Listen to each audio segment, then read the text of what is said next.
Okay, greetings. Welcome to our final lecture in this series on biblical wisdom.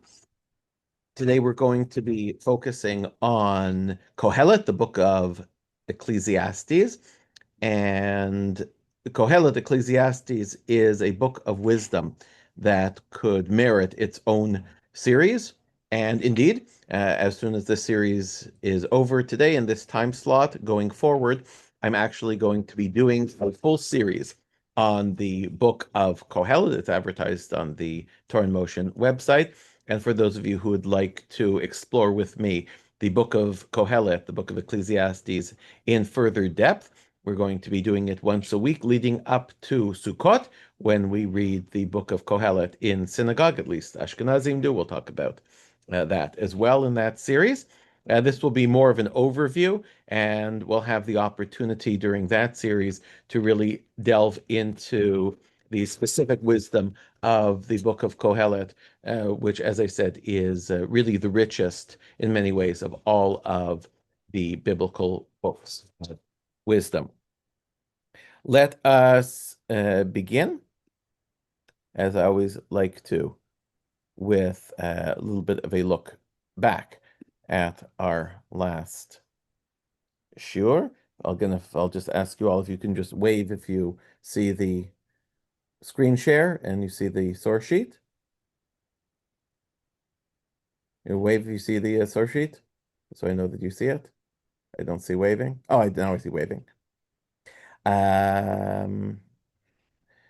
We left off last time with the idea of wisdom as something that is egalitarian. Wisdom, more than other parts of the Bible, really values women and men in a way that we don't see in other parts of the Tanakh, because wisdom is centered in the mind, and women are as capable of thinking as men are. We find a type of egalitarianism in the wisdom literature that we don't find elsewhere in the Tanakh. By the way, egalitarian doesn't always mean favorable, and the wisdom literature has negative things to say about men, and so too negative things to say about women. Egalitarian doesn't mean necessarily pro-women, just equal. And so we see here in Proverbs, as we discussed last time, Proverbs talk about the protective powers of wisdom. Mizimati shmor alecha, foresight, a type of wisdom will protect you. Tvuna tintzrecha, and wisdom, tvuna, which is another way of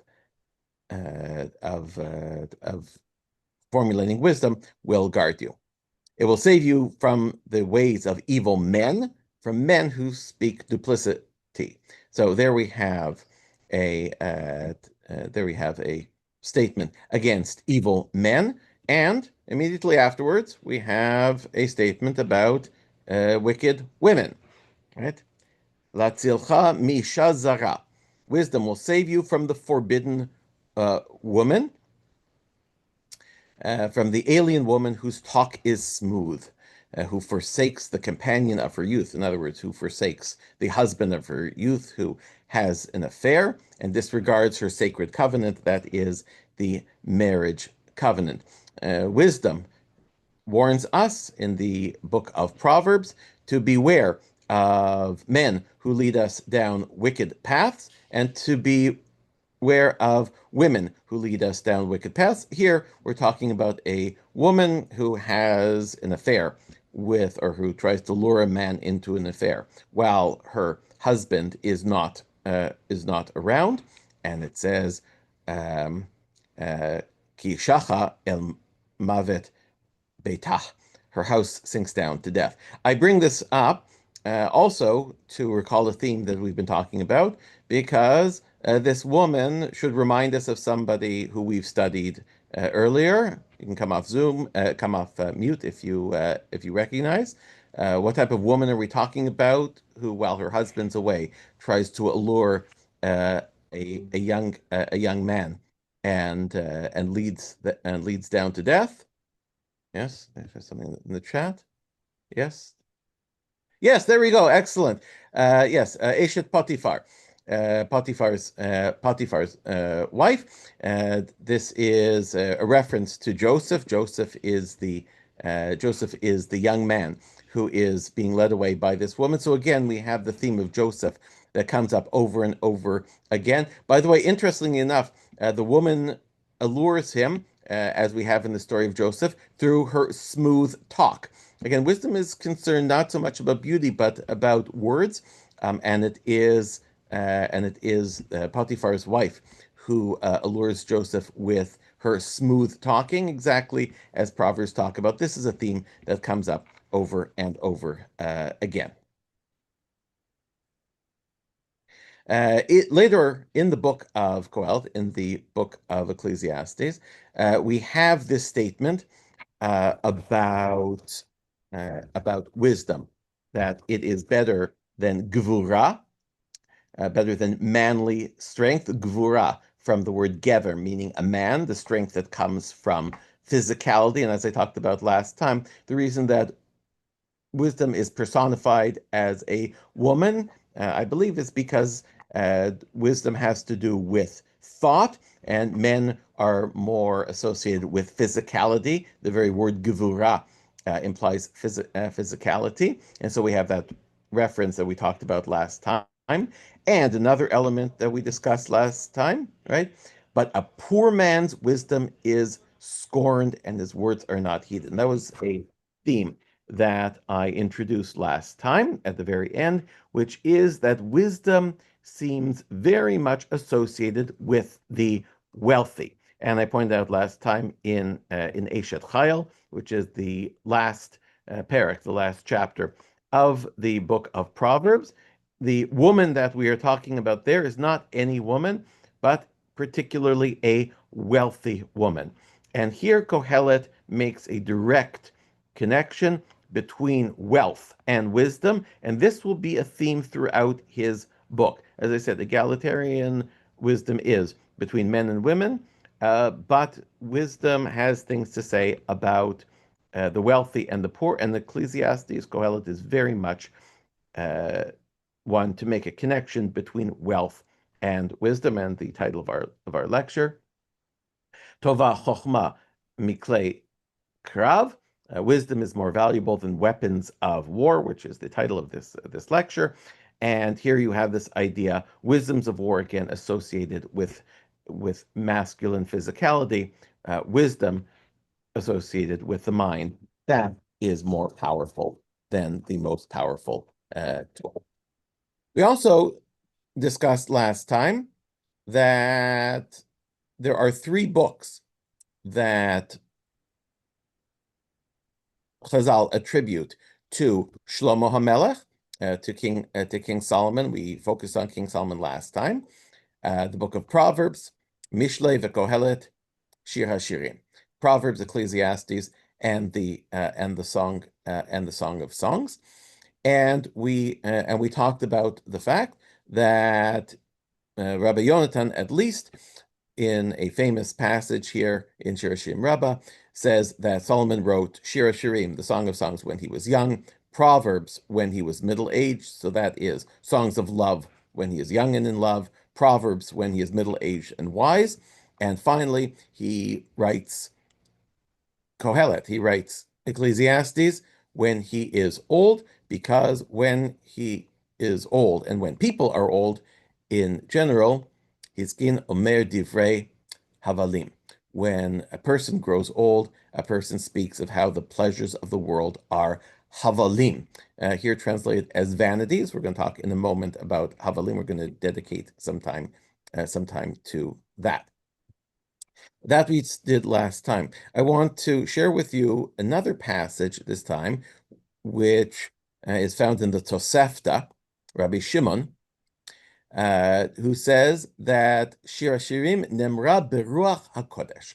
The Song of Songs, one of the three books that King Solomon is said to have written, was written with Ruach HaKodesh, was written with the divine spirit, some type of divine revelation.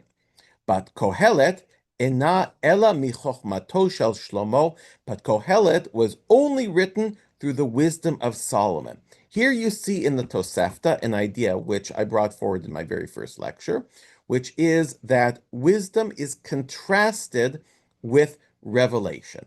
And here you see explicitly that Shir HaShirim, the Song of Songs, which is a love poem, Chazal say, at least Rabbi Shimon, was written with a type of divine inspiration, but Chazal had no problem saying that Kohelet, these were Solomon's own thoughts. He came up with them on his own through his God-given brain. And that is a theme that I have throughout this course, that Chokhmah is contrasted with revelation. And here you have Chazal saying explicitly, in the name of Rabbi Shimon, that Kohelet was written not with divine inspiration. There is nothing in Kohelet that is divinely inspired. It is simply the words of a very, very wise man who we learned last week received his wisdom from God. And that's how wisdom works. Interestingly enough, the three books that Chazal attribute to Shlomo Melech, to Solomon, Song of Songs, Proverbs, and Kohelet. Song of Songs and Proverbs both state explicitly that they were written by Solomon. Shir HaShirim Asher Li Shlomo, Mishlei Shlomo. Those books state explicitly that they were written by Shlomo HaMelech.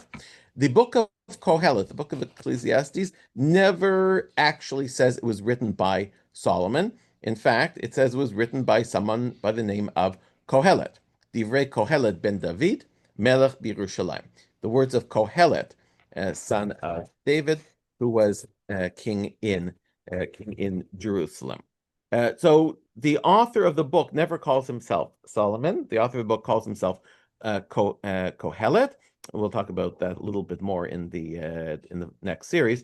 However, it seems pretty clear that we are talking about King Solomon, because he says, Ani Kohelet Haiti Melech al Yisrael b'Yerushalayim. I, Kohelet, was king in Jerusalem, Israel, and there's only one person who fits this description. To be the king of in Jerusalem and to rule over all of Israel. After King Solomon's time, the kingdom split in two. The Israelite kingdom split in two. There was only one king after David who ruled over all of Israel while the seat of the kingship was in Jerusalem. That was Solomon. And so it makes a lot of sense to associate Kohelet with King Solomon. So that works. There's no one else who really fits that description. And Shlomo says, or Kohelet says right afterwards, I said to myself, here I've grown richer and wiser than any that ruled over before me in Jerusalem. So again, the only person who fits the description, because he talks about someone who's ruled before him. And again, so he has to be somebody who has had a previous ruler before him. And my mind zealously absorbed wisdom and knowledge. Again, last time we talked about the difference between wisdom and knowledge. Knowledge being factual, wisdom being applied knowledge here. And I want to draw your attention again to this thing that we're going to be talking about, and I introduce the connection between wealth and wisdom. I have grown richer and wiser than any that ruled over before me. Kohelet associates wisdom and wealth together. I said earlier, and we saw it in Chazal, and it appears all over the book of Kohelet. You can't read Kohelet without first thinking about the word hevel. Hevel, which appears in a few grammatical forms, is pronounced differently depending on the context. That's a grammatical point that's beyond the scope of this talk. Hevel is a term that Kohelet uses to describe his view of life. Havel havalim amar Kohelet, Havel havalim hakol Havel. and my translation here, which is not helpful.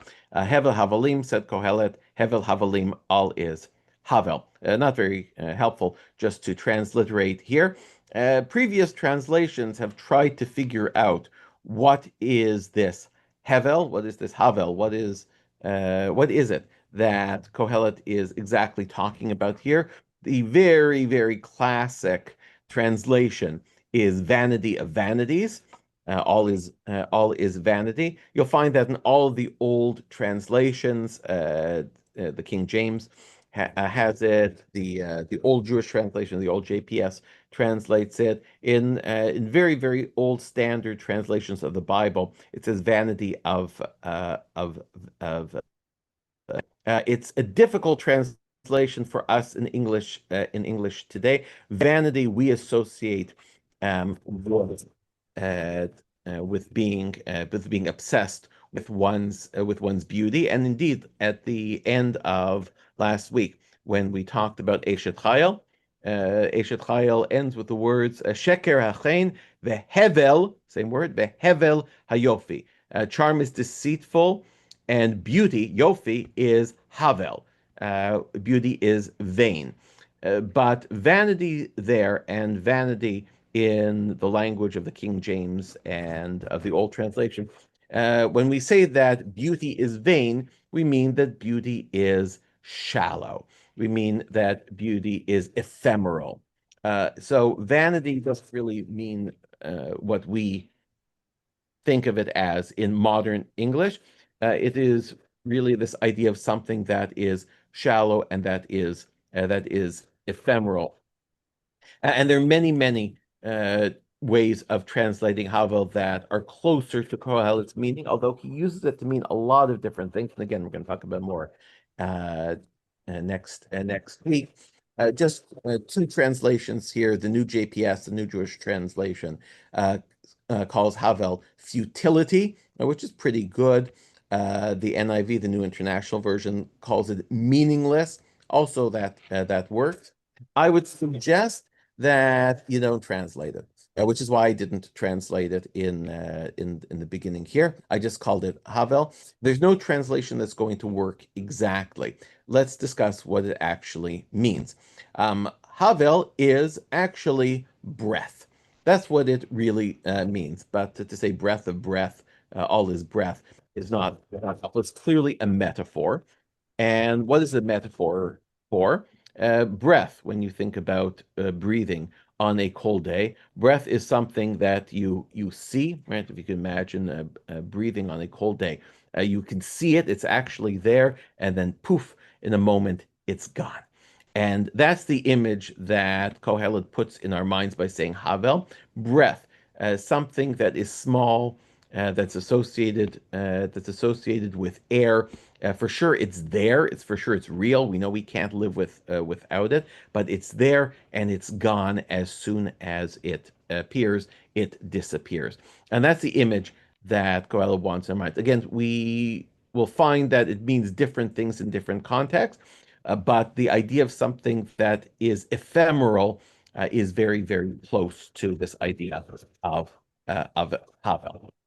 And of course, the easiest way to understand what he's talking about is actually to hear him explain it. So let's dig in and let's take a look at how he explains this existence, which he calls Havel, which he calls ephemeral. His description of everything, as he's just told us, everything in life is Havel. And here's how he explains it. Ma yitron l'adam b'chol amalo Shiamol Tachat Hashamesh. What real value is there for a man in all the gains that he makes beneath the sun? One generation goes, another comes, dor holech, dor ba, but the earth remains the same forever. The sun rises and the sun sets, glides back to where it rises, southward blowing, turning northward, ever turning blows the wind. On its rounds, the wind returns.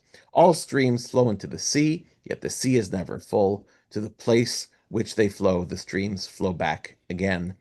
Only that shall happen which has happened, only that occur which has occurred. There is nothing new beneath the sun. We'll go further in a moment, but let's just meditate on this passage for a moment. He's saying a lot here. I want to unpack it for you. First of all, his statement, which is, I think, perhaps the most famous statement in all of the book, that there is nothing new beneath the sun, which you saw is at the beginning of this passage, the last thing that I read to you.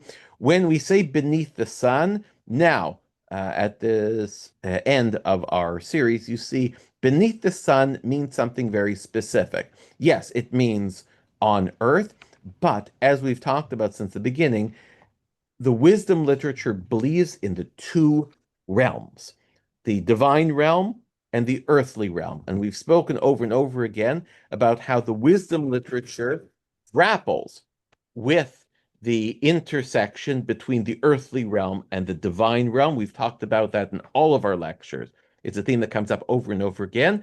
Kohelet does not say that the universe, that existence is all meaningless. Rather, he is dealing with what is beneath the sun. Of the two realms, Kohelet is dealing with the earthly realm. And when Kohelet looks at the earthly realm, the lower realm, that's where he observes that everything seems to be ephemeral. Everything seems to be Havel. Everything seems to be like breath, there one day and gone the next. Generation after generation, people live, people die. There is no eternity, there is no permanence to this world. But notice, he's not talking about the upper realm. He reserves judgment, and we'll touch on this a little later, that the divine realm is a realm of eternity. It is a realm of truth. It is a place that those higher values can live, but the earthly realm, that is a place that is all ephemeral. It comes, goes. And you'll notice here also in this passage references once again to creation. As I said, all of the wisdom literature references creation, since wisdom, as we talked about earlier, predates creation. And throughout the book of Kohelet, there are references back to creation and specifically back to the creation story. I just want to draw your attention to the things that he talks about. He talks about the earth, he talks about the sun, he talks about the wind, he talks about the sea, he talks about the streams. All of these are elements drawn from the creation story. Kohelet wants to take us back to creation, where wisdom all began.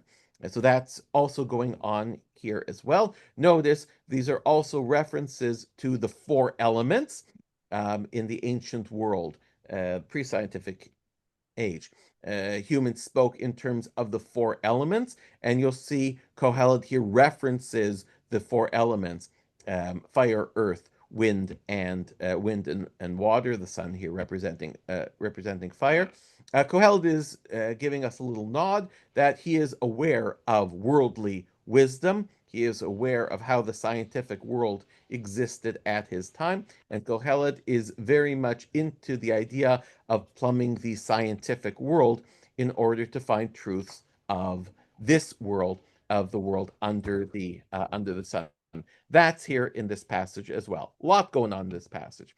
Another thing going on in this passage is the circular nature of the world. The idea that the world works in a circular motion. Very, very broadly, there is in Jewish thought a long-standing contrast between worldly wisdom, philosophy, if you will, the Greek world, the classical world, which is envisioned as a circle. That was the most perfect shape in the classical world, and the Jewish view of things, of the world of knowledge, which is conceived of as a line. It's conceived of as moving forward in a certain direction, what's called in philosophy teleology, that we are going in a certain direction. We started creation, we have revelation, and we're going towards redemption.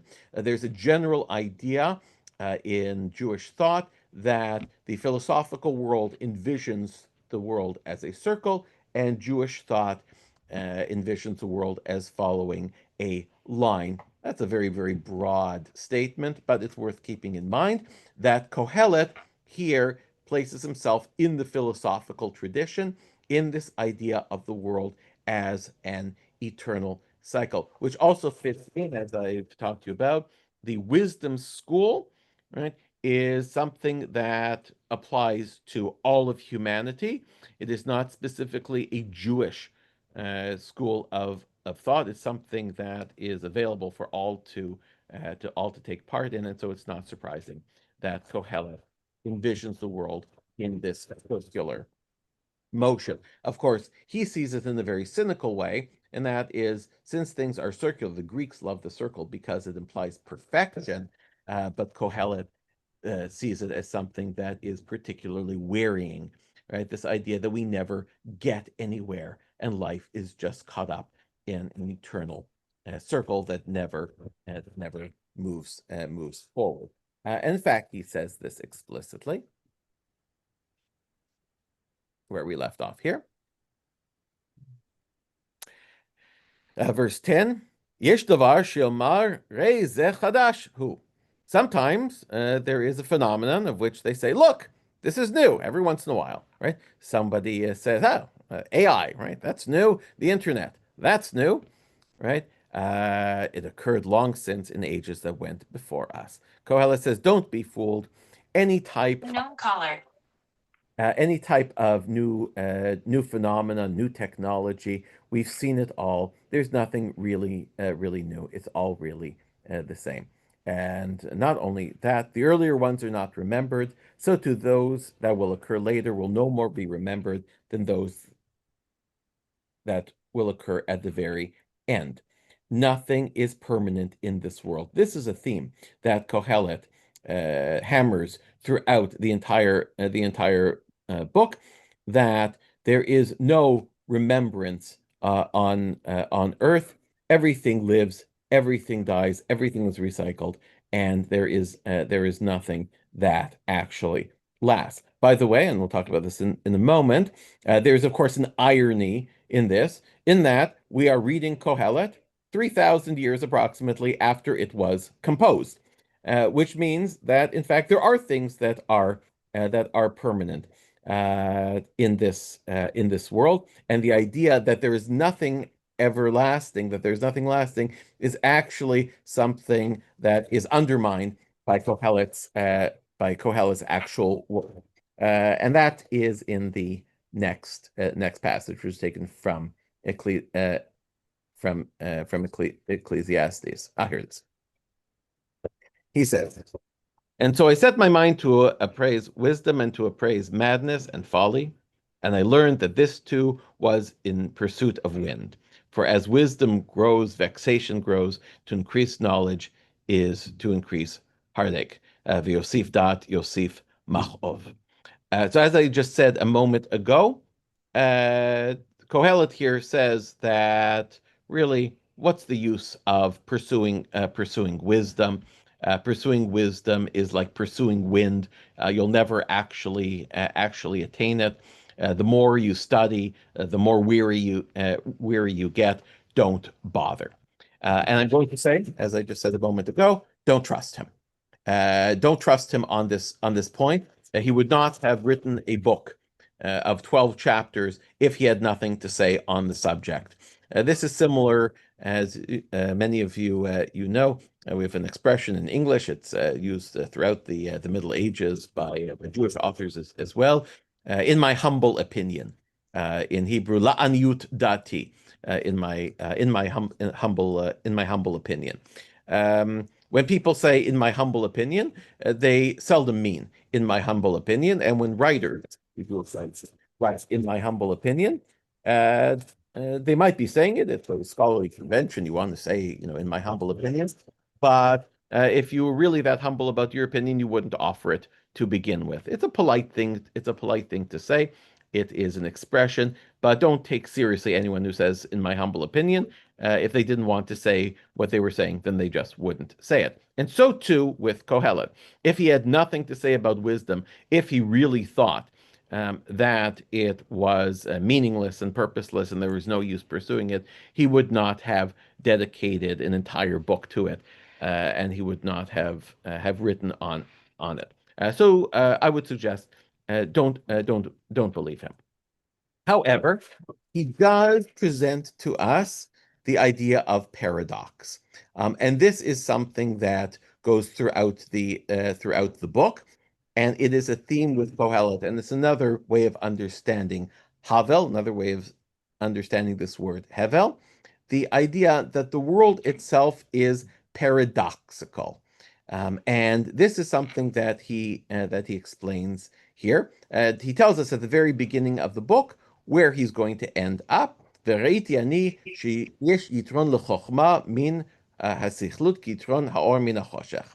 I found that wisdom is superior to folly as light is superior to darkness. He says, look, I spent a lot of time looking into wisdom, and I have indeed discovered that wisdom is better than not being wise, right? It is better to be smart than to be stupid. Wisdom is of values. In fact, he says, a wise man has his eyes in his head, whereas a fool walks in darkness. So he makes a statement, but immediately he tells us the paradox.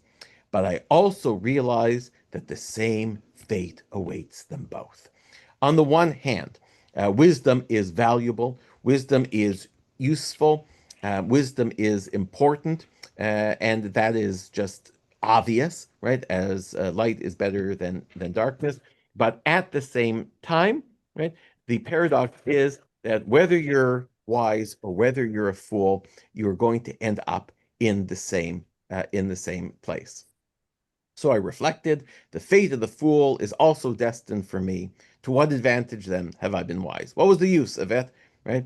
Then I came to the conclusion that that too was Havel. And there we have this use of Havel. And here, Havel means not only ephemeral, but as I said, it means paradoxical. That there is something that is paradoxical about wisdom. On the one hand, it is incredibly useful, it is incredibly important. And at the same time, what does it really matter in the end? Because wise people and idiots end up in the same place, and both of them will not be remembered in the end. And he says, "Ve'ech yamut hechacham im aksil." Alas, the wise man dies just as that. So that is the conclusion that he will come to. And this paradox will continue throughout the book. He will continue to share all sorts of wisdom throughout the book, all sorts of important things that we should know about how to live our lives. And yet he will remind us over and over again, with all that being said, in the end, the wise and the foolish all end up in the same place. Death awaits us all.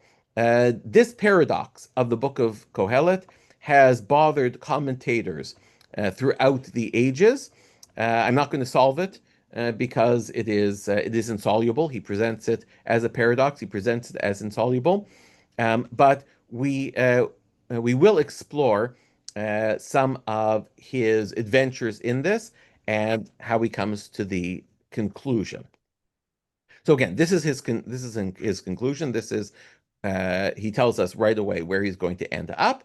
But I want to begin where he begins by how he discovers this and what his project is. Kohelet is going to endeavor on a project to figure out what is the best way for humans to live, as he says, under the sun. What is, we might say, the best course of life, how we should live our lives here on Earth. And in engaging in this project, Kohelet places himself as close as we will ever come to philosophy. This is very, very similar to the question that Plato and the name of Socrates and the classical philosophers presented: which course of life is best?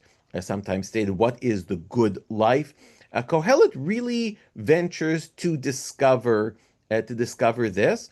And interestingly enough, as I said, throughout the wisdom school, he doesn't assume that revelation is going to give us the answer, which sounds a little, it sounds a little dangerous. It sounds a little bit like apostasy to suggest such a thing. But I want you to see it's here. And there are certainly suggestions in the rabbinic literature that Chazal were uncomfortable, or there were people within Chazal, rabbis within Chazal, who were uncomfortable with this idea that revelation would not answer all of the questions in life, and that you would have to figure this out on your own, and that your conclusions actually might lead you to some dangerous places. I just wanted to point out it doesn't bother Kohelet.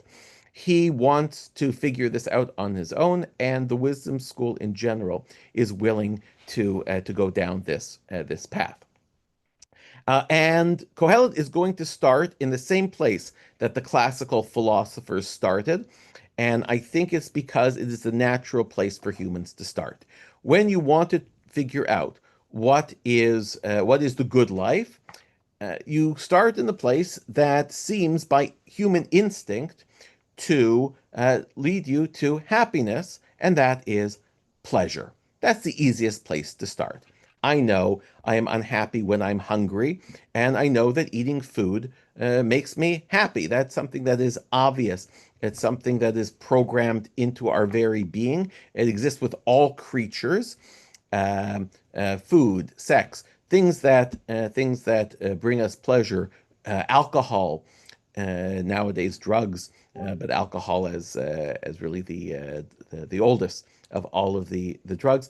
These are things that we know bring us pleasure, and so the obvious place to start, and the classical philosophers start this way, and Kohelet starts this way, is let's take a look if the good life is simply a life of pleasure. Again, we'll put aside what we might think about this as religious people. He says, let's take a look and see if this is true. Amarti ani belibi. I said to myself, "Come, I will treat you to merriment, taste mirth. Let's party. Let's enjoy life. Let's see if that's going to bring us happiness."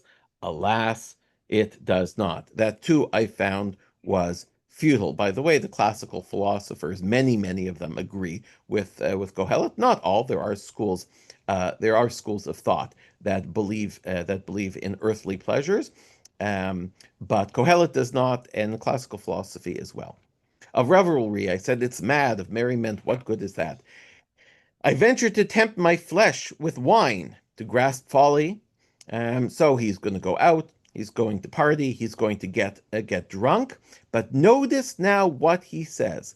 While letting my mind direct with wisdom, to the end that I might learn which of the two is better for men to practice in the few days of life under heaven. Kohelet says to us, do not mistake me for a party boy. Do not think that I'm somebody who's going out and just getting drunk and partying and feasting and enjoying myself. I am a researcher. I am looking into this. While I am doing this, I am letting my mind observe this, right? He is almost like an anthropologist who is taking part in this type of society in order to figure out for us if this is the best way of life. Trust me, I'm not doing this because of me. I'm doing this for you. I'm doing this to see the truth behind this. And he explains how he does it. I mentioned alcohol and food and sex. He mentions other things. I multiplied my possession. I built houses and I planted vineyards.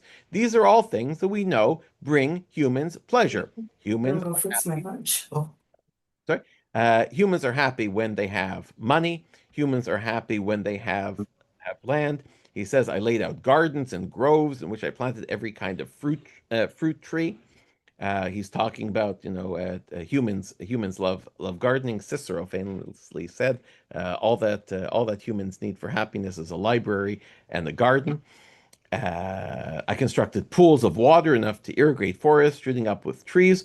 Who doesn't like to have a pool? You know, people put in pools because it makes them happy. And he says, I gained more wealth than anyone before me in Jerusalem. And he reminds us, at the same time, my wisdom remained with me. Don't think that I got lost in this life of wealth and pleasure. I was paying close attention. I was doing research. I withheld from my eyes nothing they asked for and denied myself no enjoyment. He doesn't go into details. I took advantage of every pleasure in the world. Let's unpack this. First of all, Shlomo sets up the perfect scenario here because one question we might ask ourselves about the life of pleasure is, well, look, I know that these things, I know that wealth gives me pleasure. I know that wine gives me pleasure. I know that possessions give me pleasure, and I'm still not happy. But maybe that's because I don't have enough. How many people ask themselves in life, if only I had more, right, would I be happier? And what Kohelet does here is set up the experiment in such a way, okay, that it can be falsified. Do not worry. It is not possible to be wealthier than me. It is not possible to have more than I have, more power than I have. You can't do more than me. And yet it was not satisfying. So don't think that it is an issue of degree, that more will make me happier. I've done the experiment for you. It is an issue of kind, not of degree. The life of pleasure is not the life that is going to bring happiness. That is not going to that is not going to do it. Something else to notice about this passage too, the idea of gardens with fruit trees are of course there to remind us of the Garden of Eden, and of course, the fruit tree that brought wisdom, that brought knowledge to humans. Again, I keep pointing out to you the same themes of creation of the Joseph story repeat themselves over and over again throughout the wisdom literature. And this, I believe, is a clear reference to the Garden of Eden, which is a theme that comes up over and over again. By the way, also the pools here, the constructed pools of water. Many people think that this is a reference to Brechat Shlomo, Solomon's pools, which are mentioned in the Bible. Solomon was famous for his pools. If you go to, you can't really visit them; they're not in the area that's currently accessible to Israelis or to Jews in Israel, but they're south of Efrat uh, in Israel. There are Brechat Shlomo, Solomon's pools. They probably aren't the original Solomon's pools, but we do know of such a thing, and it's another connection to Solomon.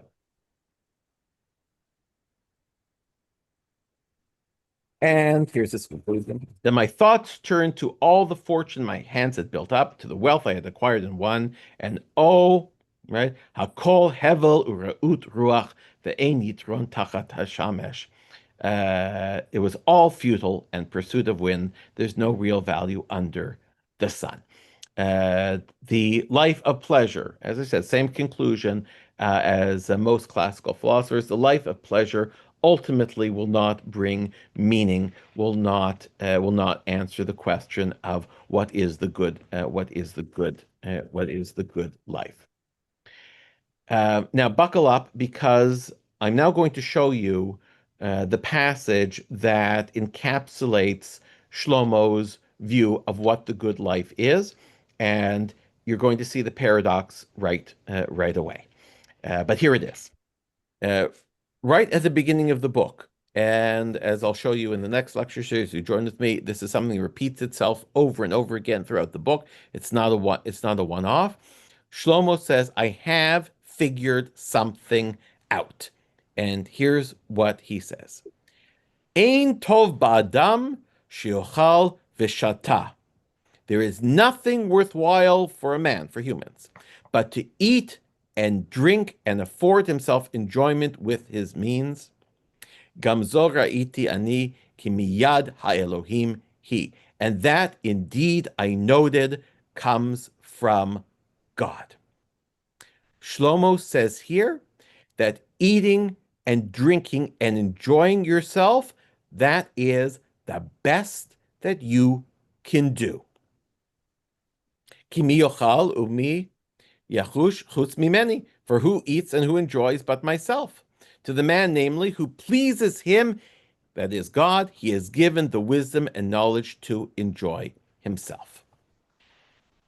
Kohelet here says, I'm not going to tell you that wealth and merriment and eating and drinking is always associated with alcohol here.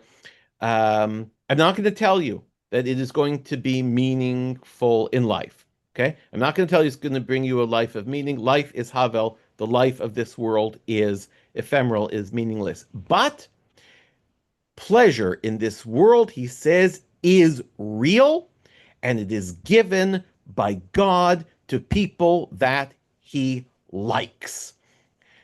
Kohelet believes that what we enjoy in this world is God's gift to us. It is his sign to us that he likes what we are doing. In the interaction between the upper and the lower realm, Kohelet here says there is an actual interaction between the two. God looks down on us, and if he likes what we are doing, he rewards us by giving us the wisdom so that we can make a good living, right? So we can become wealthy and we can enjoy the pleasures of this world. This is called the prosperity doctrine in Christian theology, which you hear purported by many preachers nowadays, is called the prosperity gospel. This it's very much rooted in Protestantism and Protestant theology, but it all comes from the Tanakh, this idea that wealth comes from God, and that being wealthy is a sign that God likes you. That's how God rewards our actions. And in fact, it is in this week's parasha. And this is a source I showed you before, but not in this context. In this week's parasha, in fact, we say it twice a day, in the second paragraph of the Shema, right? God says, "Vayim shemot yishmeu el mitzvotai v'natati metartzachem bito." If you obey my commandments, if you do what I say, then I will grant you rain for your land in your season. Your crops are going to grow, and if you do what I say, and I'm going to reward you. And if you don't do what I say, v'charaf Hashem b'cham v'yatzaret hashamayim v'lo yeh matar. The Lord's anger will flare up against you, shutting up the sky, so there will be no rain. If you do God's will, if you're doing the right thing, the way you know you're doing the right thing is that God is going to reward you materially, right? And you should enjoy that material. Do not become an ascetic, right? Do not be one of these people who says, God wants me to take a vow of poverty. No, no, no, no, no, says Kohelet. Down here on earth, the best we can do is enjoy what God gives us because that is real. That is the way that he signals that he likes what we are doing. As you can imagine, this is a very, very popular theology among the wealthy, which Kohelet was, because it's, of course, a self-fulfilling prophecy, right? I am wealthy because God is happy with me. God is happy with me, and therefore I am wealthy. And in Protestant theology, this became this idea that the way that I can prove that God is happy with me, of course, is to become wealthy, because that is a sign I can almost make fate for myself. I want to leave this idea for a moment and go and go. I'm going to get the leave some time for questions at the end if you have questions. I just want to just get through the last two resources. Uh,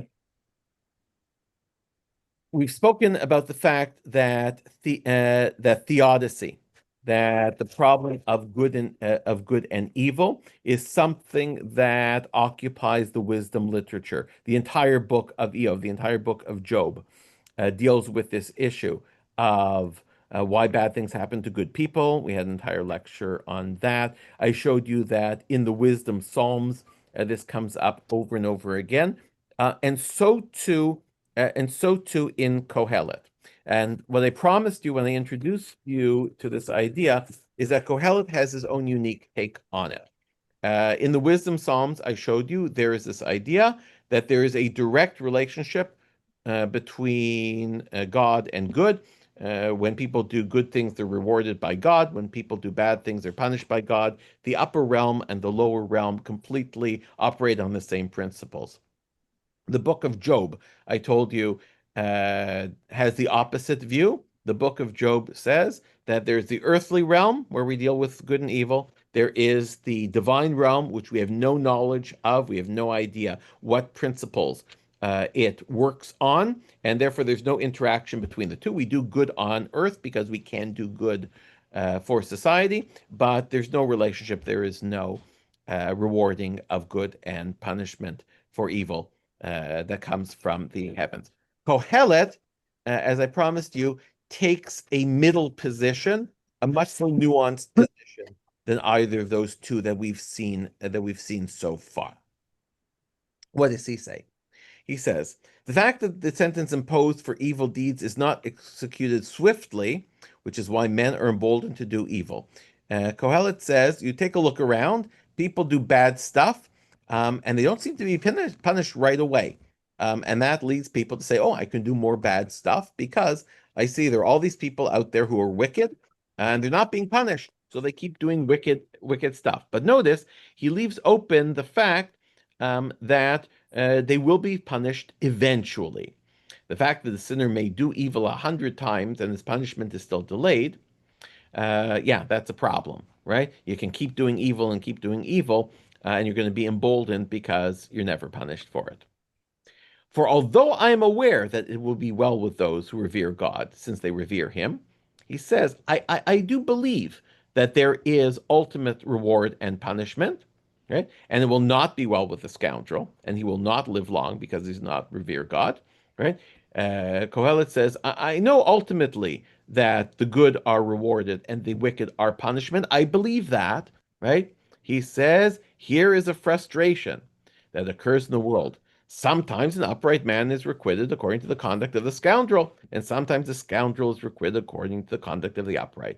He says, just like the book of Job, we see in this world that the good are often not rewarded and the evil are often not punished. And often it's just the opposite. The good are punished and the evil are rewarded. And what does he say? Amarti shegam ze havel. I say that all of this is havel, which here is translated as frustration, which is a pretty good translation. He says, look, I believe both, right? I believe both what the wisdom psalms say, that God rewards and punishes. I believe in the book of Job that it looks like when you survey the earth that the good are not always rewarded and the wicked are not always punished. And he says that's Havel. That is very, very frustrating.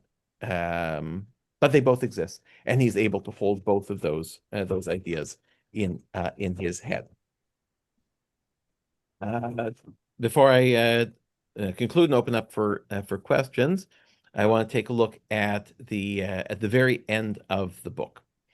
And the final chapter, we read, V'yoter shaya Kohelet chacham.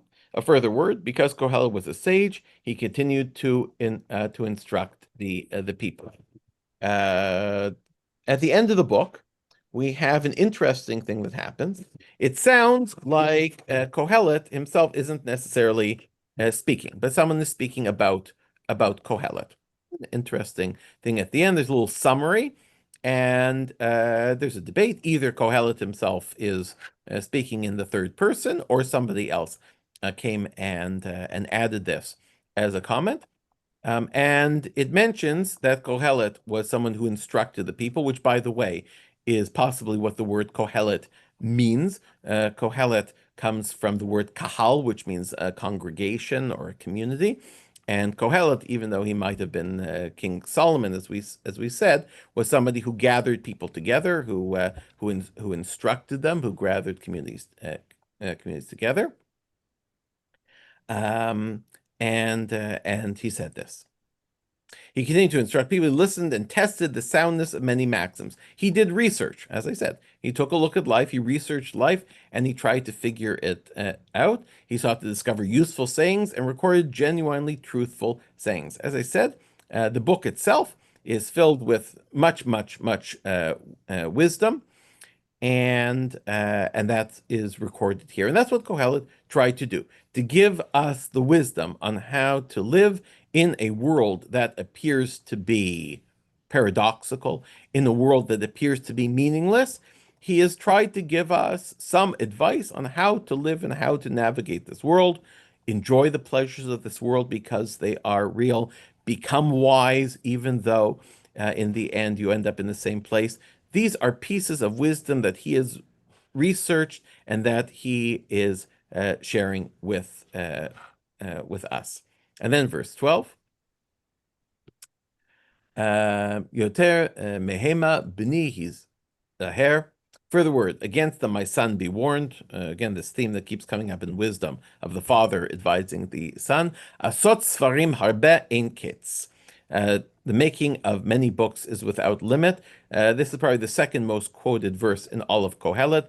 Many Jewish books in their introductions have this verse that the making of many books is without limit. You can just keep writing and writing and writing, and then he says, "Sof davar hakol nishma et haElohim yira vet mitzvotav shmor." The sum of the matter, when all is said and done, revere God and keep His commandments.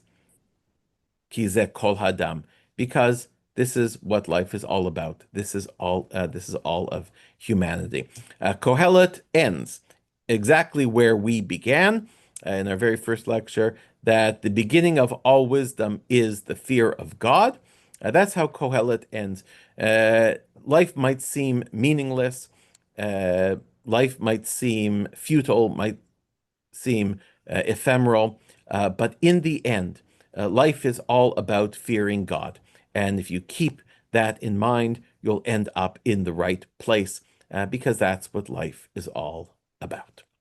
So I thank you for joining us for this series. I know there were a few hands up, and I'm going to take a look in the chat and see if I can answer those questions. But first, Claudette, you said you had a question from earlier.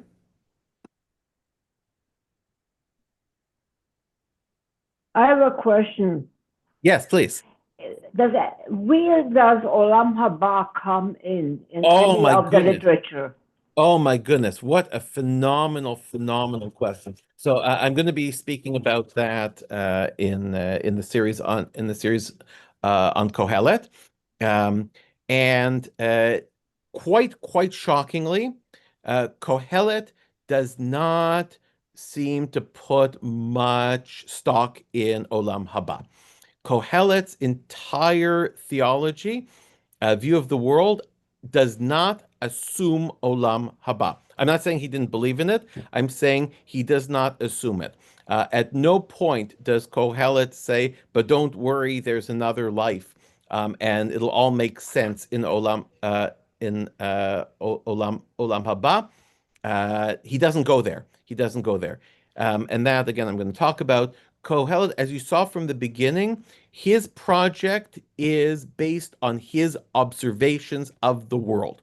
And there is nothing in this world, he is going to tell us, that leads us to believe that there is an olam haba. Again, I'm not saying he didn't believe in it. It's just that there's no evidence of it, and therefore it doesn't enter his research. His research is based on what he can see, and that is at the core of wisdom. We've seen it over and over again, right? Wisdom is what is observable, what we can see with our eyes. And if olam haba exists, it is not something that Kohelet is willing to take into consideration in order to solve any of these problems. So who brought the concept into our to our to what we believe in it? I Right. mean, Right. Is the So Rambam Right. So again, I'm not saying that Kohelet didn't believe in it. I'm just saying that he doesn't take it into account in his theology. It's good? not. Again, I'll unpack that more. Mhm. But there is a debate in terms of Olam Haba.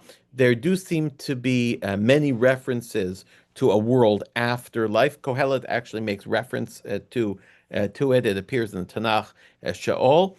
But the simplest answer is that Chazal deduced logically that there must be an Olam Haba, because otherwise nothing makes sense. Mhm. Without positing an Olam Haba, we can't posit that there is any type of divine justice. So the simplest answer is it's a logical deduction with references throughout the Tanakh that lead us to believe that it exists. Again, I don't want to suggest that Kohelet didn't believe in it, only that he doesn't take it into consideration in his theology. Rabbi, Yes, Claudette. um, my question is, when the sages canonize our Tanakh, this book was so much against the theology of Torah, you know, so what do we take away from that? So I will tell you, and again, if I can do another plug, I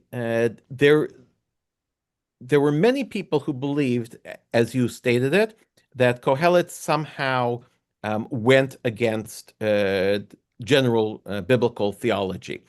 And there is a record in Chazal of a debate as to whether Kohelet should or shouldn't have been included in the Tanakh. And there's a suspicion, though it's never stated explicitly, but there's a suspicion that the reason was because it goes against biblical theology. Having said that, I think there's a powerful argument to be made, as I've been trying to make throughout the series, that Kohelet's theology fits in very, very well with all of our theology. He says in the end, right, that everything is about the fear of God, right?